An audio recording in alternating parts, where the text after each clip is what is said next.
Hi all, work power എനർജിയുടെ balance numericals നമുക്ക് ചെയ്യാം. ക്വസ്റ്റ്യൻ വായിക്കാം. എന്താണ്? Blades of A wind mill sweep out A circle of area. എന്നാണ് അതിനകത്ത് പ്രിൻ്റ് ചെയ്തിരിക്കുന്നത്. ഏരിയ എന്നാണ് കേട്ടോ, അത് ഏരിയ എന്നാണ്, ഏരിയ എ. ഇപ്പോൾ വിൻഡ് മില്ലിൻ്റെ ബ്ലേഡ്സ് സ്വീപ്പ് ഔട്ട് ചെയ്യുന്ന ഏരിയ എ എന്ന് തന്നിട്ടുണ്ട്. Wind flows at a velocity V perpendicular to the circle. What is a mass of air flowing through this in time T. Okay, ഇപ്പോൾ പേടിക്കാൻ വേണ്ടി ഒന്നുമില്ല. അതാ വിൻഡ് മില്ല് ഞാൻ വരയ്ക്കാം. ഇതാണ് വിൻഡ് മില്ല്.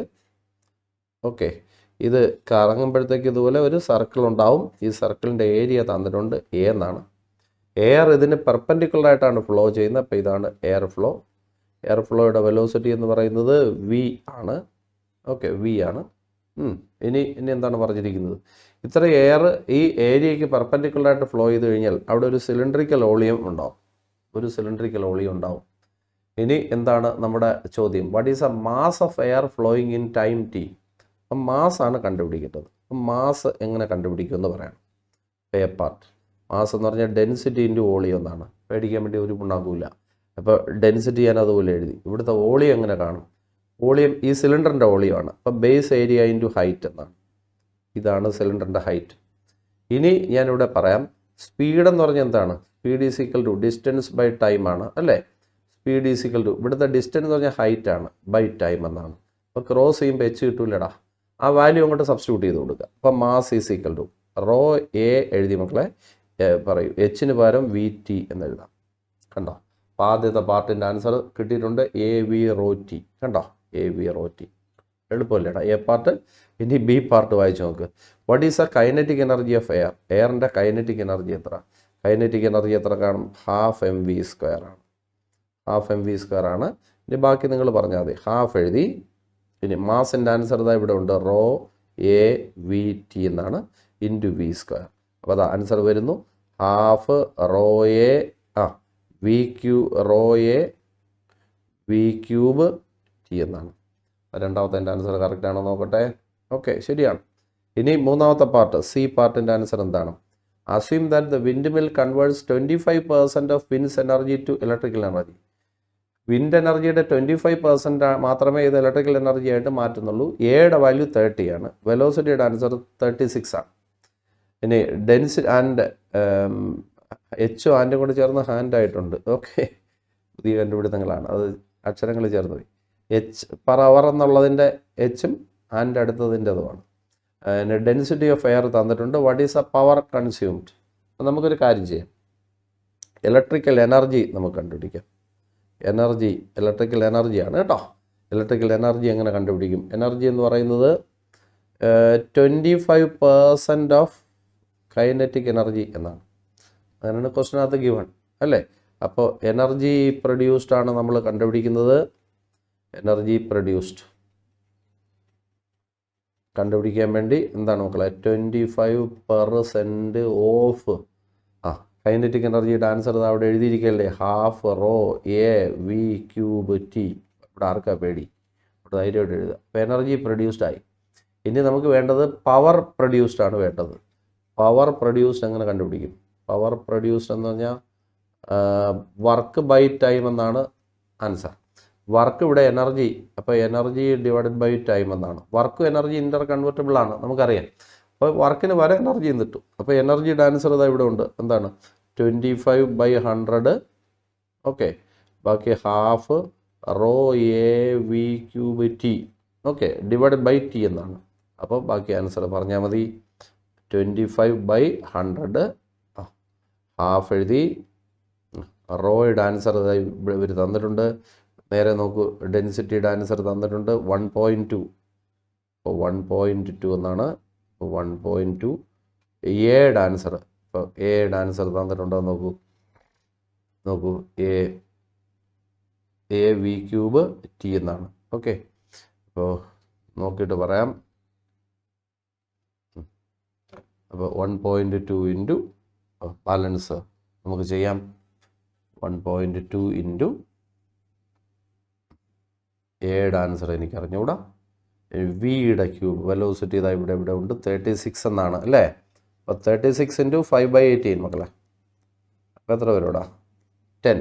അപ്പോൾ 10 എന്നാണ് അപ്പം 10 ക്യൂബ് ഇൻറ്റു ടൈം പോയി. ഓക്കെ, ഇനി വേറെന്തോ ഇവിടെ എഴുതാനുണ്ടായിരുന്നു. എന്താണ്? എയുടെ ആൻസർ എഴുതാനുണ്ട്. ക്വസ്റ്റ്യൻ ഒന്ന് നേരെ വായിച്ച് നോക്കിയാൽ മനസ്സിലാവും. എന്താണ് പറഞ്ഞിരിക്കുന്നത്? മാസ് ഓഫ് എയർ തന്നിട്ടുണ്ട്. What is a kinetic energy? Haseem that പിന്നെ പറഞ്ഞിട്ടുണ്ട്. ഏരിയ തന്നിട്ടുണ്ട്. ഓക്കെ, അപ്പോൾ ഇത്രയാണ് ഹാഫ് ഇൻറ്റു 25% ഹാഫ്. ഓക്കെ,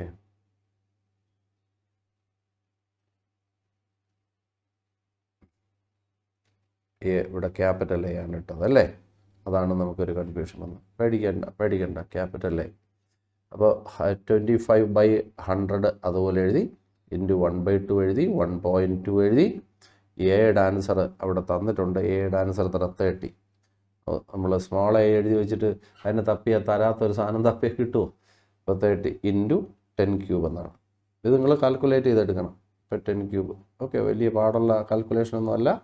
നിങ്ങൾ കാൽക്കുലേറ്റ് ചെയ്യുക. ആൻസർ വരുമ്പോഴത്തേക്ക് 4500 വാട്ട് എന്ന് വരും. എളുപ്പമുണ്ടോ? കാൽക്കുലേറ്റ് ചെയ്യാൻ വേണ്ടി പ്രയാസമൊന്നുമില്ല. പ്രയാസമുണ്ടോ? എന്താണ്? ആദ്യം മാസ് കാണുക, ഡെൻസിറ്റി ഇൻറ്റു വോളിയം. ഇനി ഡെൻസിറ്റി ഇൻറ്റു വോളിയം എന്ന് പറഞ്ഞാൽ ബേസ് ഏരിയ ഇൻറ്റു ഹൈറ്റ് ആണ് ഇവിടെ. ഇനി ഹൈറ്റ് കാണാൻ എന്താ വഴി? Velocity into time. ഓക്കെ, ഇനി കൈനറ്റിക് എനർജി കാണാൻ എന്താ വഴി? Half mv². അപ്പോൾ അതിൽ മാസിന് പകരം ഡെൻസിറ്റി ഇൻറ്റു വോളിയം. ബാക്കി മാസിൻ്റെ ആൻസർ അവിടെ ഇട്ടു. ഇനി വെലോസിറ്റിയുടെ സ്ക്വയർ. ഇനി എനർജി കാണാൻ എന്താ? 25% ഓഫ് ഇത്. ഇനി അടുത്തെന്താണ്? ഇതിനെ ടൈം കൊണ്ട് ഡിവൈഡ് ചെയ്ത് എന്തായി? പവറായി. എളുപ്പമല്ലേ? അടുത്ത ക്വസ്റ്റ്യൻ നോക്കാം. ഒത്തിരി വലുതല്ലേ? വലുതാണ് നമുക്ക് ഇഷ്ടമല്ലാത്തത്. അടുത്ത question. A person trying to lose weight lifts a 10 kilogram mass 0.5 metre 1000 times. നോക്കൂ, ഗുഡ് എഫർട്ട് അല്ലേ? ഇതാണ് വെയിറ്റ് കുറയ്ക്കണമെന്നുള്ള ആഗ്രഹമായിട്ട് ഒരു ആൾ 10 കിലോഗ്രാം മാസിനെ എത്ര ഹൈറ്റ് പൊക്കി? 0.5 മീറ്റർ ഹൈറ്റ് പൊക്കി 1000 ടൈംസ്. അപ്പോൾ എച്ചിൻ്റെ വാല്യൂ എത്രയാണ്? 0.5 മീറ്ററാണ്. ഓക്കെ, എമ്മിൻ്റെ ആൻസർ എത്രയാണ്? 10 കിലോഗ്രാം. ഓക്കെ, എത്ര ടൈംസ് ആണ്? 1000 ടൈംസ് ആണ്. ഇനി potential energy lost in each time she lowers the mass is dissipated. How much work does she do against the gravitational force? അപ്പോൾ വെയിറ്റ് പൊക്കുമ്പോഴത്തേക്ക് ആർക്ക് എഗൻസ്റ്റ് ആയിട്ടാണ് വർക്ക് ചെയ്യുന്നത്? ഗ്രാവിറ്റിക്ക്. അപ്പോൾ വർക്ക് എത്ര എന്നാണ് question? Work is equal to mgh എന്നാണ്. mgh n ടൈംസ് ചെയ്യുന്നു. ഓക്കെ, അപ്പോൾ mgh ഇൻറ്റു n ആണ്. അപ്പോൾ എമ്മിൻ്റെ ആൻസർ 10, ജിയുടെ വാല്യൂ 9.8 ഇൻറ്റു എച്ചിൻ്റെ ആൻസർ 0.5. Okay, into 1000. ഓക്കെ, ഇത് നിങ്ങൾ കാൽക്കുലേറ്റ് ചെയ്തെടുക്കുക. അപ്പോൾ ഇതിൻ്റെ ആൻസർ വരുമ്പോഴത്തേക്ക് ഞാൻ 49,000 എന്ന് വരും. ചെയ്തെടുക്കണം കേട്ടോ. 49,000 ജൂൾ. എളുപ്പമുണ്ടോ? അത് കാൽക്കുലേഷൻ ഒന്നും പ്രയാസമില്ല. ഇനി അതിൻ്റെ ബി പാർട്ട് വായിച്ചു നോക്കി. Fat supplies 3.8 into 10⁻⁷ joule of energy per kilogram, which is converted to mechanical energy with a 20% efficiency. അപ്പോൾ നമ്മൾ ഇതിൽ നിന്ന് മനസ്സിലാക്കാനുള്ളത് എന്താണ്? ഫാറ്റ് എന്ന് പറയുന്നത് 3.8 into 10⁻⁷ ജൂള് 1 കിലോഗ്രാമിൽ നിന്ന് കിട്ടൂല. 20% എഫിഷ്യൻസി ഉള്ളൂ. ഓക്കെ, അപ്പോൾ എന്താണ് പറഞ്ഞിരിക്കുന്നത്? Energy available from 1 kg fat. 1 kg fat എത്ര എന്നാണ് അവർ പറഞ്ഞിരിക്കുന്നത്?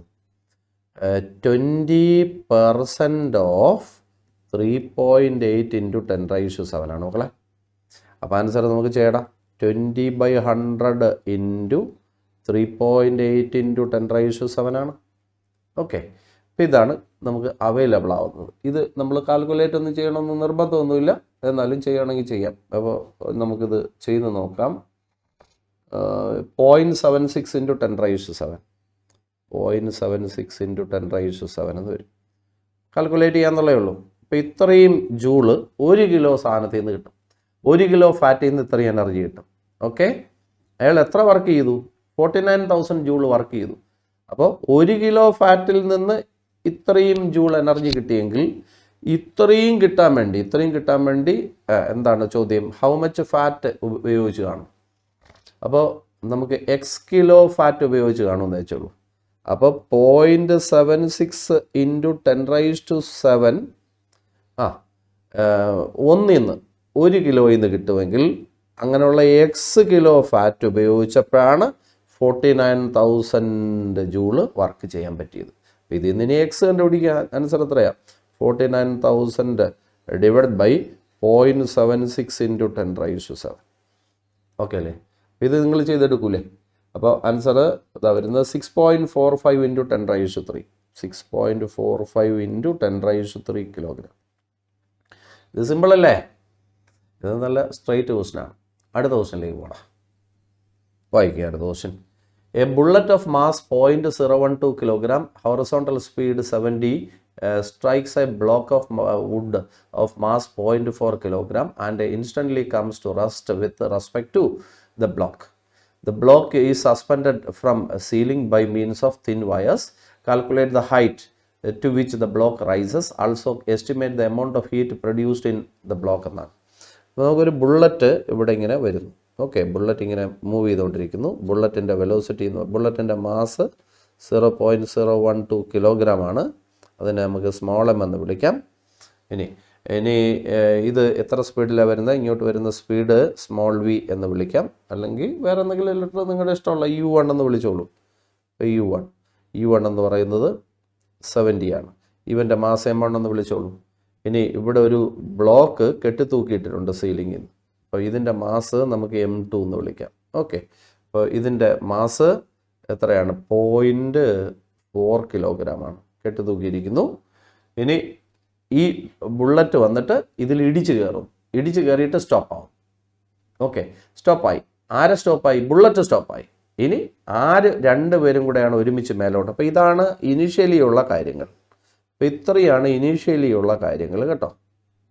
അപ്പോൾ ഇനീഷ്യലി ഇത്രയാണ് സംഭവിച്ചത്. ഇനി ഫൈനലി സംഭവിച്ചത് ഇത് ഇവർ രണ്ടുപേരും കൂടെ, ഈ ബുള്ളറ്റ് ഇതിൽ തറഞ്ഞിരിക്കുകയാണ്. ഓക്കെ, ഇവർ രണ്ടുപേരും കൂടെ ഒരുമിച്ചങ്ങ് ഹൈറ്റിലെത്തി. Okay, H ഹൈറ്റിലെത്തി. ഇതാണ് കഥ മനസ്സിലായെന്ന് വിചാരിക്കുന്നു. Calculate the height up to which it rises. എത്ര ഹൈറ്റ് വരെ അത് പൊങ്ങിപ്പോവും എന്നാണ് ക്വസ്റ്റ്യൻ. അപ്പം നമുക്ക് ആദ്യം എന്താണ് law of conservation of momentum പറയാം. നോക്ക്, നമുക്ക് ഇപ്പം രണ്ടുപേരും കൂടെ ഒരുമിച്ച് പോവുകയാണ് കേട്ടോ. അപ്പോൾ ശ്രദ്ധിക്കുക. അപ്പോൾ ഇതിൻ്റെ വെലോസിറ്റി U2 ആണ്. ഇതിൻ്റെ ആൻസർ 0 ആണ്. ഇനി അടുത്തത് നമ്മൾ രണ്ടുപേരും കൂടെ ഒരുമിച്ച് മേലോട്ട് പോവുകയാണ്. ഒരുമിച്ച് മേലോട്ട് പോകുന്ന വെലോസിറ്റി V ആണെന്നിരിക്കട്ടെ. രണ്ടുപേരും ഒരുമിച്ച് മേലോട്ട് പോവുകയാണ്. ഒരുമിച്ച് പോകുന്ന വെലോസിറ്റി V ആണ്. അപ്പോൾ നിങ്ങൾ തന്നെ പറയുക. ടോട്ടൽ മൊമെൻറ്റം ബിഫോറും ആഫ്റ്ററും നമുക്ക് പറയാം. M1U1 plus M2U2 is equal to, ശേഷം രണ്ടുപേരും കൂടെ ഒരുമിച്ചാണ് M1 plus M2 into V വെലോസിറ്റിയിലാണ് മേലോട്ട് പോയതെന്ന് വെച്ചു. ഇനി ഇതിനകത്തുനിന്ന് നമുക്ക് V കണ്ടുപിടിക്കാം. V എങ്ങനെ കാണും? V is equal to M1U1 plus M2U2 divide by M1 plus M2 എന്നാണ്. ഓക്കെ, ഇതിൽ വാല്യൂ ഇട്ട് കൊടുക്കുക. M1ൻ്റെ ആൻസർ എത്ര മക്കളെ? 0.012 എന്നാണ്. ഇൻറ്റു U1ൻ്റെ ആൻസർ 70 എന്നാണ്. പ്ലസ് M2ൻ്റെ ആൻസർ 0.4 എന്നാണ്. ഇൻറ്റു 0, അത് റെസ്റ്റിലല്ലായിരുന്നോ? Divide by M1 plus M2. M1 എത്രയാണ്? 0.012 പ്ലസ് M2ൻ്റെ ആൻസർ എത്രയാണ് മക്കളെ? 0.4. ഇത് നിങ്ങൾ കാൽക്കുലേറ്റ് ചെയ്തെടുക്കണം. ഭീകരൻ കാൽക്കുലേഷൻ ഒന്നും അല്ല. അപ്പോൾ ഇത് കാൽക്കുലേറ്റ് ചെയ്യുമ്പോൾ നിങ്ങൾക്ക് ആൻസർ 2.04 എന്ന് വരും. 2.04 മീറ്റർ പെർ സെക്കൻഡ് എന്ന് വരും. ഓക്കെ, ഇപ്പോൾ ഈ വെലോസിറ്റിയിലാണ് ഇതിപ്പം രണ്ടുപേരും കൂടെ ഒരുമിച്ച് മേലോട്ട് പോകുന്നത്. ഇപ്പോൾ രണ്ടുപേരും കൂടെ ഒരുമിച്ച് മേലോട്ട് വേണം. രണ്ടുപേർക്ക് എന്തുണ്ട്? ഒരുമിച്ച് പോകുമ്പോൾ കൈനറ്റിക് എനർജി ഉണ്ട്. മൂവ് ചെയ്ത് പോകുമ്പോൾ ഈ കൈനറ്റിക് എനർജി മണ്ടേ ചെല്ലുമ്പോൾ എന്തായിട്ട് മാറും? പൊട്ടൻഷ്യൽ എനർജി ആയിട്ട് മാറും. അപ്പോൾ കൈനറ്റിക് എനർജി എന്തായിട്ട് മാറും? പൊട്ടൻഷ്യൽ എനർജി ആയിട്ട് മാറും. ഓക്കെ, ഇനി എനിക്ക് വേണ്ടത് കൈനറ്റിക് എനർജിയുടെ ആൻസറും പൊട്ടൻഷ്യൽ എനർജിയുടെ ആൻസറുമാണ്. കൈനറ്റിക് എനർജിയുടെ ആൻസർ പറയും ½ mv². M എന്ന് പറയുന്നത് രണ്ടുപേരുടെയും കൂടെ മാസാണ്. M1 പ്ലസ് M2 ഇൻറ്റു എത്ര വെലോസിറ്റിയിലാണ് മേലോട്ട് പോയത്? V² ഈക്വൽ ടു മണ്ടയിൽ ചെല്ലുമ്പോഴത്തേക്ക് അത് പൊട്ടൻഷ്യൽ എനർജി ആയിട്ട് മാറും. mgh. M എത്ര? M1 plus M2 into GH. Okay, അപ്പോൾ അപ്പുറം ഇപ്പുറവും എന്ത് വെട്ടിപ്പോയി? M1 plus M2 വെട്ടിപ്പോയി. ബാക്കി പറയണം ½ V² is equal to GH എന്ന് വരും. ഇതിൽ വി സ്ക്വയർ കണ്ടുപിടിക്കുക. ഈ 2നെ ക്രോസ് ചെയ്ത് അവിടെ വെച്ചാൽ മതി. ഇപ്പോൾ V square is equal to 2GH എന്ന് വരും. ഓക്കെ, അപ്പോൾ V square is equal to, അപ്പോൾ നമുക്ക് ഇവിടെ വേണ്ടത് H ആണ്. അപ്പോൾ H is equal to V square by 2G. അപ്പോൾ നിങ്ങൾ കണ്ടുപിടിച്ച് നോക്കുക. വിയുടെ ആൻസർ നിങ്ങൾ കണ്ടുപിടിച്ചതാണ്. ഇപ്പോൾ എത്ര? 2.04 ആണ്. അതിൻ്റെ സ്ക്വയർ ഡിവൈഡ് ബൈ 2 × 9.8. ഈ 9.8 ചെയ്യാൻ വയ്യെങ്കിൽ നമ്മൾ സമയക്കുറവുണ്ടെങ്കിൽ 10 ഒക്കെ ഇട്ട് ചെയ്യാം. അപ്പോൾ എന്നാലും വലിയ വ്യത്യാസങ്ങളൊന്നും വരത്തില്ല. അപ്പോൾ ആൻസർ നമുക്ക് കിട്ടും. എച്ചിൻ്റെ ആൻസർ വരുന്നത് 0.212 എന്നാണ്. 0.212 മീറ്റർ. അപ്പോൾ ഇത്രയും ഹൈറ്റിലോട്ടെത്തും. ഇത് അത്ഭുത സംഭവമൊന്നും അല്ലല്ലോ. ഓക്കെ, അപ്പോൾ ഇടിച്ചു കഴിഞ്ഞിട്ട് രണ്ടുപേരും ഒരുമിച്ചാണ് പോകുന്നത്. അപ്പോൾ കൈനറ്റിക് എനർജി രണ്ടുപേർക്കും ഒരുമിച്ചുള്ള സിസ്റ്റത്തിനുണ്ട്. മണ്ടേ ചെല്ലുമ്പോൾ ആ ഒരുമിച്ചുള്ള സിസ്റ്റത്തിന് പൊട്ടൻഷ്യൽ എനർജി കിട്ടും. ഓക്കെ, ഇനി എന്താ വേണ്ടത്? കാൽക്കുലേറ്റ് ദ ഹൈറ്റ്, അത് കിട്ടി. Also estimate the amount of heat produce. Heat എങ്ങനെ കണ്ടുപിടിക്കും? ഹീറ്റ് കണ്ടുപിടിക്കാൻ നമ്മൾ എന്താ വേണ്ടത്? ഇനീഷ്യൽ സിസ്റ്റത്തിൻ്റെയും ഫൈനൽ സിസ്റ്റത്തിൻ്റെയും കൈനറ്റിക് എനർജികൾ തമ്മിലുള്ള ഡിഫറൻസ് എടുത്താൽ മതി. എടുത്തു കഴിഞ്ഞാൽ ഹീറ്റിൻ്റെ ആൻസർ ആവും. അപ്പോൾ ഹീറ്റ് കണ്ടുപിടിക്കണം അല്ലേ? അപ്പോൾ ഹീറ്റ് കണ്ടുപിടിക്കാൻ വേണ്ടി പറഞ്ഞാൽ ഇനീഷ്യൽ സിസ്റ്റത്തിൻ്റെ കൈനറ്റിക് എനർജി പറയുക. ഇനീഷ്യൽ സിസ്റ്റം എന്ന് പറഞ്ഞാൽ ഇനീഷ്യലി ഉള്ളത് വെടിയുണ്ടയാണ്. അപ്പോൾ ½m1u1² മൈനസ്, ഓക്കെ, ഇനീഷ്യൽ സിസ്റ്റത്തിന് കൈനറ്റിക് എനർജി ഒരാളൊക്കെ ഉള്ളൂ. ഇനീഷ്യൽ സിസ്റ്റം എന്ന് പറഞ്ഞാൽ ഉണ്ടയും കെട്ടിത്തൂക്കിയിരിക്കുന്ന സാധനമാണ്. അപ്പോൾ കെട്ടിത്തൂക്കിയിരിക്കുന്ന സാധനം റെസ്റ്റിലാണ്. അപ്പോൾ അവന് കൈനറ്റിക് എനർജി ഇല്ല. അപ്പോൾ ആകെപ്പാടെ ഉള്ളത് ഉണ്ടയ്ക്കാണ്. അപ്പോൾ ഉണ്ടയുടെ കൈനറ്റിക് എനർജി മൈനസ് രണ്ടുപേരും കൂടെ ഒരുമിച്ചുള്ള സിസ്റ്റത്തിൻ്റെ കൈനറ്റിക് എനർജി. അപ്പോൾ m1 + m2 × m1 + m2 × v². ഇനി ഇതിൽ വാല്യൂ ഇട്ട് കൊടുക്കുക. അപ്പോൾ ഹീറ്റ് ഈസ് ഈക്വൽ ടു, ഞാൻ ഇവിടെ വാല്യൂ ഇടാം. ഹാഫ് എഴുതി. m1ൻ്റെ ആൻസർ എത്ര? 0.012 × u1². u1² എന്ന് പറഞ്ഞാൽ 70² മൈനസ് ഹാഫ് × 0.012 പ്ലസ് m2ൻ്റെ ആൻസർ 0.4 × വിയുടെ സ്ക്വയർ. വി നമ്മൾ കണ്ടുപിടിച്ചല്ലോ, 2.04ൻ്റെ സ്ക്വയർ. ഇത് ചെയ്തെടുക്കണം. ഇത് ചെയ്തെടുക്കുമ്പോഴത്തേക്ക് ആൻസർ വരുന്നത് 28.5 ജൂൾ എന്ന് വരും. അപ്പോൾ എത്ര ഹീറ്റ് ഉണ്ടായി? 28.5 ജൂൾ ഹീറ്റ് ഉണ്ടായി.